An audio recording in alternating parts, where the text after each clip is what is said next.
একদা একদিন মরু অঞ্চলে হযরত আলীর ছেলে হাসান ও হুসাইন, অন্যদিকে খলিফা ওমরের ছেলে আব্দুল্লাহ, তারা তিনজন একসাথে মসজিদে নববীর পাশে খেলা করছিল। তারা সকলেই সে সময়ে শিশু বয়সী ছিল। শিশুরা খেলতে খেলতে কিন্তু অনেক সময় ঝগড়াঝাটি করেই থাকে। তাদের মধ্যেও এই একই ঘটনা ঘটে গেল। খেলা করতে করতে হুসাইন ও আব্দুল্লাহর মধ্যে তুমুল ঝগড়া লেগে গেল। এক পর্যায়ে হুসেন রাদিয়াল্লাহু তাআলা আনহু রেগে গিয়ে আব্দুল্লাহকে বললেন, এই আব্দুল্লাহ, তুই তো গোলামের বাচ্চা গোলাম, তোর বাবা একটা গোলাম, তুই তার সন্তান না, তুই নিজেও তো একটা গোলাম। হুসেন রাদিয়াল্লাহু তাআলা আনহুর এই কথা শুনে তখন আব্দুল্লাহ রেগে মেগে ফায়ার হয়ে গেল। তখন আব্দুল্লাহ হযরত হুসেন রাদিয়াল্লাহু তাআলা আনহুকে উদ্দেশ্য করে বললেন, হুসাইন, তুমি আমাকে গোলামের বাচ্চা গোলাম বলে গালি দিয়েছ। তুমি কি ভুলে গেছো আমার বাবা বর্তমান মদিনার রাষ্ট্রপ্রধান এবং আমার বাবা মুসলিমদের আমিরুল মুমিনিন? তুমি তা জানা সত্ত্বেও তুমি কিভাবে আমাকে গোলামের বাচ্চা গোলাম বলেছ? তুমি আমাকে এমনটা একদমই বলতে পারো না।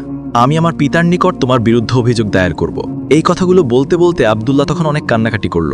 শেষমেশ আব্দুল্লাহ মন খারাপ করে বাড়ির দিকে চলে যেতে লাগলেন। এদিকে হযরত হুসাইন রাদিয়াল্লাহু তাআলা আনহু আব্দুল্লাহকে এই কথা বলায় কোনো রকম বিচলিত হলেন না। তিনিও তখন তার বাড়ির নিকট চলে গেলেন।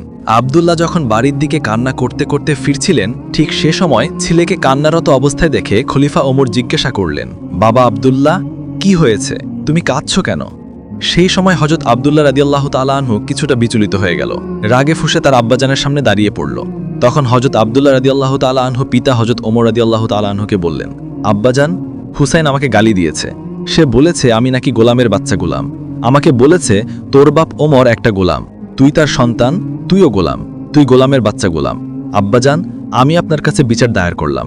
আপনি এর একটা সঠিক বিচার করে দিবেন, কেননা নেই বিচার করা আপনার ইমানি দায়িত্ব। তখন হযরত ওমর রাদিয়াল্লাহু তাআলা আনহু ছেলের মুখের এমন কথা শুনে অনেক হতভম্ব হয়ে গেল। তখনই হযরত ওমর রাদিয়াল্লাহু তাআলা আনহু ছেলে হযরত আব্দুল্লাহ রাদিয়াল্লাহু তাআলা আনহুকে সঙ্গে নিয়ে সঙ্গে সঙ্গে আলীর বাড়ির দিকে গেলেন এবং রেগেমেগে আলীকে ডাকতে থাকলেন। এক পর্যায়ে আলী তার বাড়ির ভেতর থেকে বেরিয়ে এলো। আলীকে তখন ডেকে হযরত ওমর রাদিয়াল্লাহু তাআলা আনহু বললেন, ভাই আলী, আমার ছেলে আব্দুল্লাহ তোমার ছেলে হুসাইনের বিরুদ্ধে একটি অভিযোগ দায়ের করেছে। এই অভিযোগটি সত্য না মিথ্যা আমি যাচাই করতে এসেছি। তোমার পুত্র হুসেনকে ডাক দাও। হযরত আলী রাদিয়াল্লাহু তাআলা আনহু হুসেনকে সামনে ডাক দিলেন।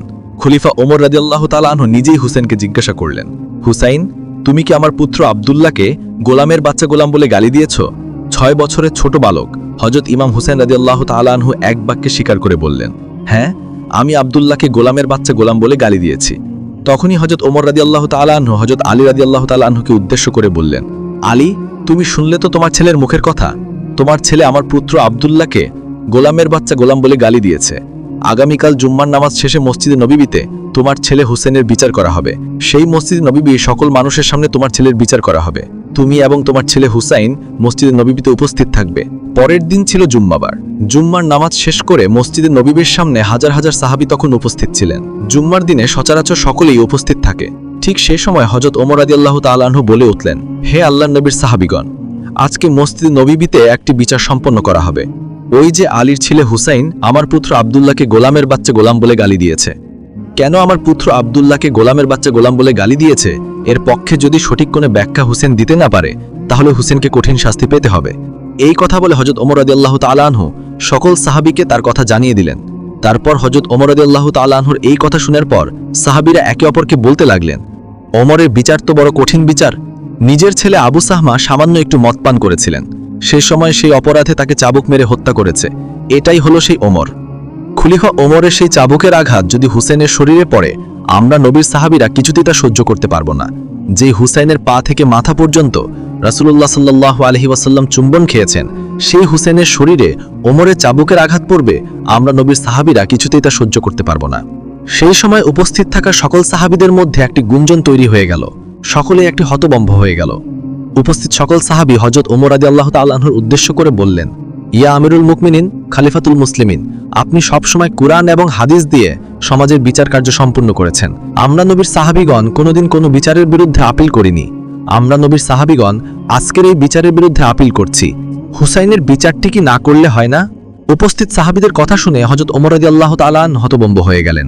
তখন হযরত ওমর রাদিয়াল্লাহু তাআলা আনহু তাদের উদ্দেশ্য করে বললেন, হে আল্লাহর নবীর সাহাবীগণ, কিয়ামতের দিন হাসরের ময়দানে আমি ওমর যখন আল্লাহর কাঠগড়ায় ধরা খেয়ে যাব, আল্লাহ তাআলা যখন আমাকে ডেকে বলবেন, ওমর, তুমি নাকি সমাজের ন্যায় বিচার প্রতিষ্ঠা করেছিলে, কিন্তু তোমার ছেলে আব্দুল্লাহ তোমাকে একটি বিচার দিয়েছিল।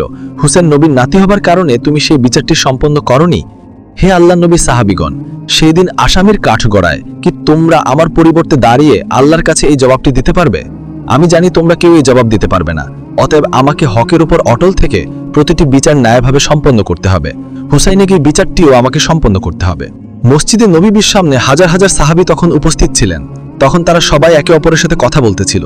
হুসেন রাদিয়াল্লাহু তাআলা আনহুর বিচার হবে এটা যেন তারা মেনেই নিতে পারছিল না।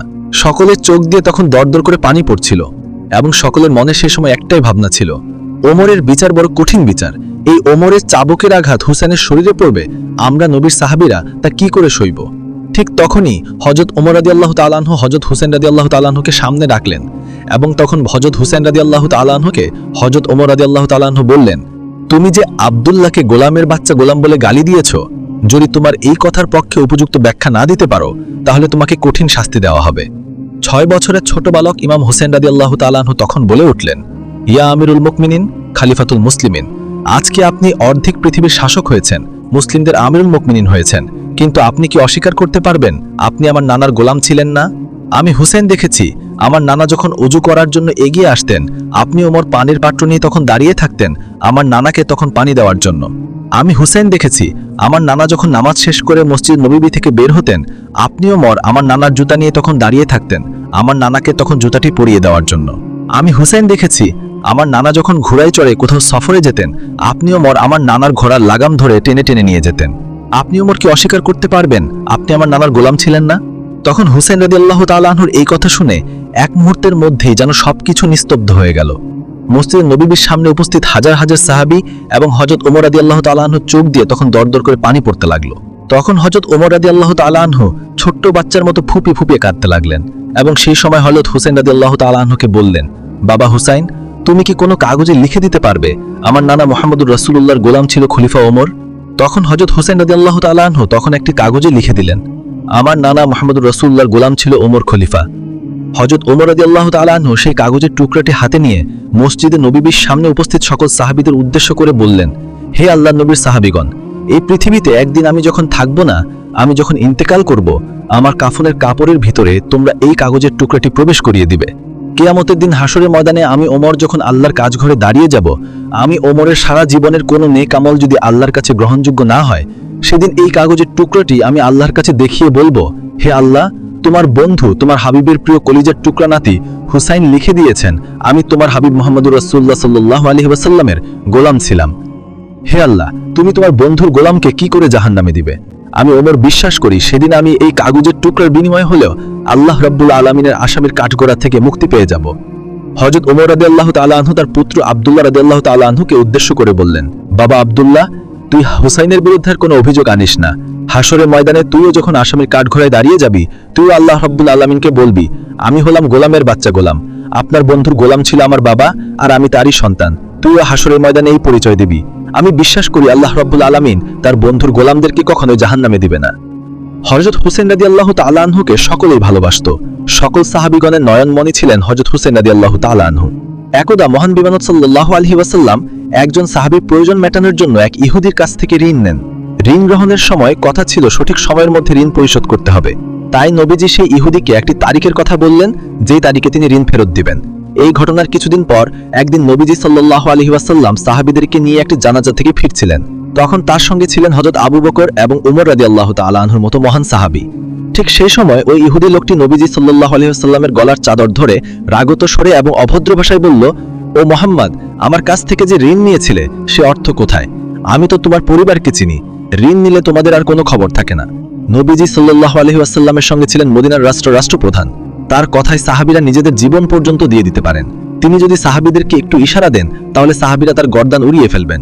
নবীজি সাল্লাল্লাহু আলাইহি সাল্লামকে সবার সামনে এত বড় অপমান করা হলো, অথচ ঋণ পরিশোধের যে তারিখ দেওয়া হয়েছিল সেটা এখনো বাকি আছে। ওমর রাদিয়াল্লাহু তাআলা আনহু সেটা সহ্য করতে পারলেন না। তিনি স্বভাবজাত সেই বিখ্যাত উক্তি করলেন, ইয়া রাসূলুল্লাহ, আপনি অনুমতি দেন আমি তার দেহ থেকে মাথা বিচ্ছিন্ন করে ফেলি। ওমর এই ক্ষেত্রে যেমন ক্ষমতাবান ছিল তেমনি তিনি ন্যায়ী ছিলেন। লোকটি যেভাবে মুহাম্মদ সাল্লাল্লাহু আলাইহি ওয়াসাল্লামের চাদর ধরে অপমান করেছে, মুহাম্মদ চাইলে লোকটিকে শাস্তি দিতে পারতেন, কিন্তু তিনি উল্টো ওমর রাদিয়াল্লাহু তাআলা আনহুকে বললেন, ওমর, তোমার কাছে তো উত্তম ব্যবহার আশা করা যায়। তুমি এইভাবে না বলে বরং আমাকে বলতে পারতে আপনি তার ঋণ পরিশোধ করুন, কিংবা ইহুদি লোকটাকে বলতে পারতেন যে আপনি সুন্দরভাবে ঋণের কথা বলতে পারতেন। অসুন্দরের জবাব সুন্দর দ্বারা, উত্তমের জবাব কিভাবে উত্তম দ্বারা দিতে হয় সেটা নবীজি সাল্লাল্লাহু আলাইহি ওয়াসাল্লাম ওমর রাদিয়াল্লাহু তাআলা আনহু সহ উপস্থিত সাহাবীদেরকে শিখালেন। অতপর রাসূল সাল্লাল্লাহু আলাইহি ওয়াসাল্লাম উমর রাদিয়াল্লাহু তাআলা আনহুকে নির্দেশ দিলেন, উমর, যাও তার সাথে এবং তাকে তার ঋণ পরিশোধের পর আরও ৩২ কেজি খেজুর দিও, কারণ তুমি তাকে ভয় দেখিয়েছ। উমর রাদিয়াল্লাহু তাআলা আনহু ইহুদিকে সাথে নিয়ে গেলেন এবং তাকে তার প্রাপ্য ঋণ প্রদান করলেন এবং সাথে আরও ৩২ কেজির মতো খেজুর দিলেন। এমন ঘটনার পর ইহুদি তো অবাক, একে তো সে সময়ের আগে পাওনা দাবি করেছে, তার উপরে সবার সামনে নবীজি সাল্লাল্লাহু আলাইহি ওয়াসাল্লামকে অপমান করেছে, তবুও নবীজি সাল্লাল্লাহু আলাইহি ওয়াসাল্লাম তাকে তার পাওনা দিলেন এবং সাথে দিচ্ছেন আরও ৩২ কেজি খেজুর। তাই সেই ইহুদি জিজ্ঞাসা করল, অতিরিক্ত এগুলো কেন?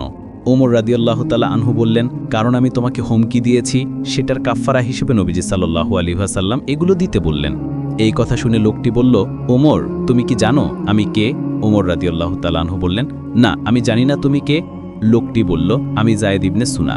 তার নাম শুনে ওমর রাদিয়াল্লাহু তাআলা আনহুর চক্ষু যেন চড়ক গাছ। যায়েদ ইবনে সুনা মদিনার সেই বিখ্যাত ইহুদির আব্বাই। ওমর রাদিয়াল্লাহু তাআলা আনহু তার নাম জানতেন, কিন্তু তিনি যে ওই ব্যক্তি সেটা তিনি জানতেন না। যায়েদ ইবনে সুনা বললেন, হ্যাঁ, আমি সেই ইহুদির আবাই। আমাদের ধর্মগ্রন্থ অনুযায়ী মুহাম্মদের নবী হবার প্রমাণের যত ভবিষ্যৎবাণী পাওয়া যায় সবগুলোই আমি তার মধ্যে পেয়েছি। শুধু দুটো বিষয়ের পরীক্ষা করার বাকি ছিল। সেই দুটো ছিল, মুহাম্মদকে কেউ রাগালে তিনি সহনশীলতা দেখাবেন, কোনো মূর্খতার কাছে এসে মূর্খের মতো আচরণ করলে তিনি বরং সেই মূর্খের সাথে ভালো আচরণ করবেন, অর্থাৎ তিনি মন্দদের জবাব ভালোর মাধ্যমে দেবেন এবং অউত্তমের জবাব তিনি উত্তমের মাধ্যমে দেবেন। যায়েদ ইবনে সুনা নবীজি সাল্লাল্লাহু আলাইহি ওয়াসাল্লামের মধ্যে সেই দুটো গুণই এবার দেখতে পেলেন। তিনি নবীজি সাল্লাল্লাহু আলাইহি ওয়াসাল্লামকে রাগানো সত্ত্বেও নবীজি সাল্লাল্লাহু আলাইহি ওয়াসাল্লাম তার সাথে রাগ করেননি, উল্টো তার পাওনা অর্থের বিনিময়ে তাকে বেশি দিয়েছেন।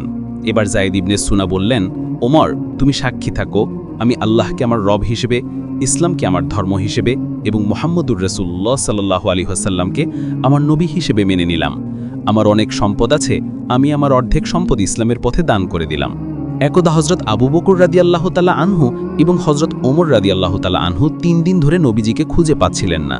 অবশেষে হযরত আবু বকর রাদিয়াল্লাহু তাআলা আনহু এবং হযরত ওমর মুনাফিকদের কাছে গেলেন।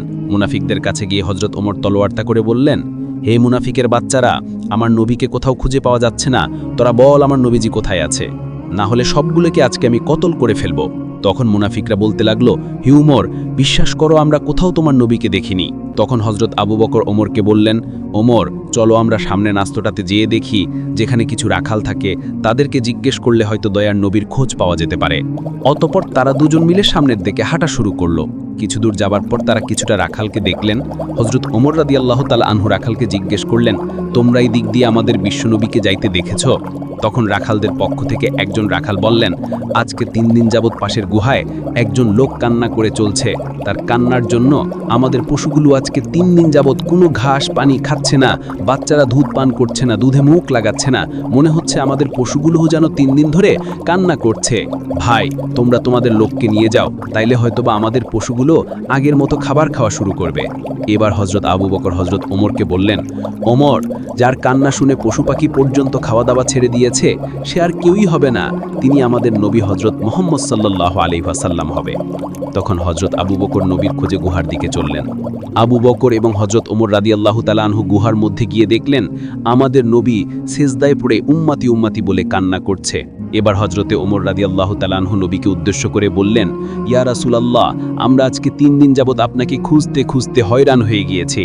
নবী গো, আপনি উম্মতের জন্য কান্না করছেন, আমরা তো আপনার খুঁজেই পাগল হয়ে গিয়েছি। ইয়া রাসূলুল্লাহ, আপনি উঠুন, আমরা আপনাকে নিতে এসেছি। বিশ্বনবী সেজদা থেকে মাথা উঠালেন না। তারপর হযরত আবু বকর বিশ্বনবীকে বললেন, ইয়া রাসূলুল্লাহ, আপনি উম্মতের জন্য এত কান্না করতেছেন, হুজুর আপনি মাথা উঠান, আমি আবু বকর তামাম জিন্দিগির ইবাদতগুলো আপনার উম্মতের জন্য সঁপে দিলাম। তারপরেও আমার নবী মাথা উঠান না। তারপর হযরত আবু বকর এবং হযরত ওমর বাড়ির দিকে আসলেন। পথে হযরত আলী রাদিয়াল্লাহু তাআলা আনহুর সাথে সাক্ষাৎ হয়।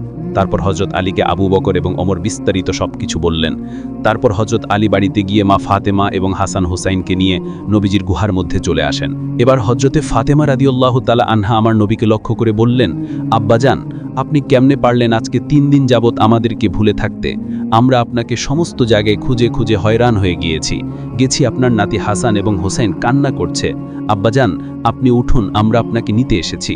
তারপরেও আমার নবীজি মাথা উঠান না। এবার হযরতে ফাতেমা রাদিয়াল্লাহু তাআলা আনহা আমার নবীকে বললেন, ইয়া রাসূলুল্লাহ, আমি ফাতেমা কথা দিচ্ছি আমার আদরের হাসান এবং হোসেনকে আপনার উম্মতের জন্য কোরবান করে দিলাম। এবার আমার আল্লাহ হযরত জিবরাইল আলাইহিস সালামকে ডেকে বললেন, হে জিব্রাইল, তুমি এখনই যাও, গিয়ে আমার বন্ধুকে মাথা উঠাতে বলো এবং কান্না বন্ধ করতে বলো। জিব্রাইল, আমার বন্ধুকে জানিয়ে দাও, আমি আল্লাহ কথা দিচ্ছি, আমার বন্ধুকে না জিজ্ঞেস করে আমার বন্ধুর একটা উম্মতকেও আমি জাহান্নামে দেব না। অতপর জিব্রাইল আলাইহিসসালাম আল্লাহর নবীর কাছে এসে আল্লাহ রাব্বুল আলামিনের কথাগুলো নবীকে শুনিয়ে দিলেন। আমার নবী এরপর মাথা উঠান। একদা হযরত উম্মে আইমান কোনো এক দরকারে ফাতেমা রাদিয়াল্লাহু তাআলা আনহার বাড়িতে যান। ফাতেমা রাদিয়াল্লাহু তাআলা আনহার দরজার সামনে গিয়ে উম্মে আইমান ডাকতে থাকেন, কিন্তু ভেতর থেকে কেউ কোনো কথা বলছে না। উম্মে আইমান আবার দরজায় নক করলেন, কিন্তু দরজার খুলে বসে না। তারপর উম্মে আইমান দরজার ফাঁক দিয়ে ঘরের ভিতরে তাকিয়ে দেখলেন হযরত ফাতেমা রাদিয়াল্লাহু তাআলা আনহা রুটির জাতা পিষতে পিষতে ঘুমিয়ে পড়েছেন, আর তার খাটের উপরে একজন মহিলা বসে তাসবিহ পাঠ করছেন, আর আরেকজন মহিলা হযরত হাসান এবং হোসেন রাদিয়াল্লাহু তাআলা আনহুমাকে দোলনার মধ্যে দুধ খাওয়াচ্ছেন। এই দৃশ্য দেখার পর উম্মে আইমান ফাতেমার বাড়ি থেকে চলে গিয়ে নবীজির দরবারে এসে প্রবেশ করেন। নবীজিকে সালাম দিয়ে উম্মে আইমান নবীকে বলেন, ইয়া রাসূলুল্লাহ, আমি কোনো এক দরকারে ফাতেমার বাড়িতে গিয়েছিলাম, তার ঘরের মধ্যে আমি এমন দৃশ্য দেখতে পেলাম। তারপর নবীজি উম্মে আইমানকে বললেন, আমার মেয়ে ফাতেমা রুটির জাতা পিষতে পিষতে ক্লান্ত শরীর নিয়ে ঘুমিয়ে পড়েন, কিন্তু তখনও তার তাসবিহ পাঠ করা বাকি ছিল। তাই আমার আল্লাহ রাব্বুল আলামিন ফাতেমা রাদিয়াল্লাহু তাআলা আনহার ঘরে দুইজন ফেরেশতা পাঠিয়ে দেন। একজন ফেরেশতা ফাতেমার অসমাপ্ত কাজগুলো করেছেন, আর আরেকজন ফেরেশতা হযরত হাসান এবং হুসাইন রাদিয়াল্লাহু তাআলা আনহুমাকে দোলনার মধ্যে ঘুম পাড়াচ্ছেন। তুমি যেই দুজন মহিলাকে দেখেছো তারা কোনো মহিলা নয়, তারা আল্লাহ রাব্বুল আলামিনের পাঠানো ফেরেশতা। তখন উম্মে আইমান এই কথা শুনে আল্লাহু আকবার বলে নবীজির দরবার থেকে বের হয়ে পড়েন। আর কিছুদিন পর বিশ্বনবী ফাতেমা রাদিয়াল্লাহু তাআলা আনহার বাড়িতে গেলেন ফাতেমাকে দেখানোর জন্য। নবী যখন ফাতেমার ঘরের মধ্যে প্রবেশ করলেন, তখন ফাতেমার মুখটা অনেক মলিন দেখা যাচ্ছিল। আমাদের নবী ফাতেমাকে জিজ্ঞেস করলেন, মা, তুমি কি অসুস্থ? তোমার মুখটা এত মলিন দেখাচ্ছে কেন? তখন মা ফাতেমা বলেন, আব্বা জান, আমি অসুস্থ নই, কিন্তু আজকে দুদিন যাবত আমার ঘরে কোনো চুলায় আগুন জ্বলে না। আজকে 2 দিন যাবত আপনার আদরের নাতি হাসান এবং হুসাইন না খেয়ে ক্ষুধার যন্ত্রণায় 2 ভাই গলাগলিতে করে কাঁদছে। এবার আমাদের নবী ফাতেমাকে বললেন, মা, দুঃখ করো না, ধৈর্য ধরো, আল্লাহ রাব্বুল আলামিন আমাদের সাথে আছেন। এই বলে বিশ্বনবী ফাতেমার ঘর থেকে বের হয়ে পড়লেন। পরের দিন এক সওদাগর হযরত আলী রাদিয়াল্লাহু তাআলা আনহুকে একটি কাজের জন্য ডাকেন। কাজটি ছিল ওই সওদাগরের উপর থেকে তার মালমালগুলো বাড়িতে নিয়ে পৌঁছে দেওয়া। হযরত আলী রাদিয়াল্লাহু তাআলা আনহু এই কাজের বিনিময়ে কিছু দিরহাম পেলেন। এই দিরহামগুলো নিয়ে তিনি দোকানে গেলেন। তারপর দোকান থেকে কিছু আটা নিয়ে মা ফাতেমাকে দিলেন। তারপর ক্লান্ত শরীর নিয়ে হযরত আলী রাদিয়াল্লাহু তাআলা আনহু ঘুমিয়ে পড়লেন। মা ফাতেমা আটাগুলো জাতার মধ্যে পিষে সেগুলো দিয়ে রুটি তৈরি করলেন। তারপর হযরত আলীকে ঘুম থেকে ডেকে সকলে মিলে রুটি খেলেন। সকলেই খাবার শেষ হওয়ার পরে মা ফাতেমা কিছু রুটি আবার নবীজির জন্য নিয়ে আসেন। মা ফাতেমা নবীজিকে রুটিগুলো দিয়ে বলেন, আব্বাজান, আপনি এই রুটিগুলো খান। আব্বাজান, আজকে 2 দিন পর আমাদের ভাগ্যে কিছু রুটি জুটেছে। আমাদের নবী 3 দিন উপবাস থাকার পরে এই রুটিগুলো খেলেন এবং তারপর মা ফাতেমাকে বলেন, মা, আজকে 3 দিন পর আমি তোমার দেওয়া এই রুটি খেলাম। এই ঘটনাটি বিশ্বনবী দুনিয়া ছেড়ে চলে যান। নবীজি দুনিয়া ছেড়ে চলে যাওয়ার 2 দিন পর হযরত আবু বকর রাদিয়াল্লাহু তাআলা আনহু একাকী কোথাও হেঁটে যাচ্ছিলেন। প্রতিমধ্যে তিনি দেখতে পেলেন সামনে ইবলিস শয়তান দাঁড়িয়ে কান্না করছে। তখন হযরত আবু বকর ইবলিসকে উদ্দেশ্য করে বললেন, হে ইবলিস, তুমি কেন কান্না করছো? এখন তো তোমার খুশির দিন, বিশ্বনবী দুনিয়া ছেড়ে চলে গিয়েছে। তারপর ইবলিস হযরত আবু বকর রাদিয়াল্লাহু তাআলা আনহুকে উদ্দেশ্য করে বললেন, ভাই আবু বকর, নবীজি দুনিয়া ছেড়ে চলে যাওয়ার কারণে আমি ইবলিসও বিস্মিত হয়েছি, কেননা আমি জানি আল্লাহ রাব্বুল আলামিন আমাকে যে শাস্তি দিয়েছে, আমার স্থান চিরস্থায়ী জাহান্নাম। কিয়ামতের পর আমাকে সারা জীবন জাহান্নামের শাস্তি ভোগ করতে হবে। জাহান্নামের শাস্তি সম্পর্কে আমি জানি কত কঠিন হবে সেটা। ভাই আবু বকর, তাই আমি প্রতিটি সময় প্রতিটি মুহূর্তে বিশ্বনবীর সাথে সাক্ষাৎ করতে চেয়েছিলাম। আমি চেয়েছিলাম বিশ্বনবীকে দিয়ে আল্লাহ রাব্বুল আলামিনের কাছে কৈফিয়ত করে আমাকে ক্ষমা করার ব্যবস্থা করা যায়। কিন্তু যতবারই আমি বিশ্বনবীর কাছে গিয়েছি ততবারই বিশ্বনবীর সাথে কেউ না কেউ ছিল। কখনো আমি বিশ্বনবীকে একা পাইনি। তারপরেও আমি বিশ্বনবীকে একা পাওয়ার চেষ্টা চালিয়ে যাচ্ছিলাম। এখনো তো বিশ্বনবী দুনিয়া ছেড়ে চলেই গিয়েছে, আমার ক্ষমার রাস্তা চিরতরে বন্ধ হয়ে গিয়েছে। এই ভেবেই আমি কান্না করেছিলাম। অতঃপর হযরত আবু বকর ইবলিসের মুখে এই কথা শোনার পর আস্তে আস্তে সামনের দিকে হেঁটে চললেন।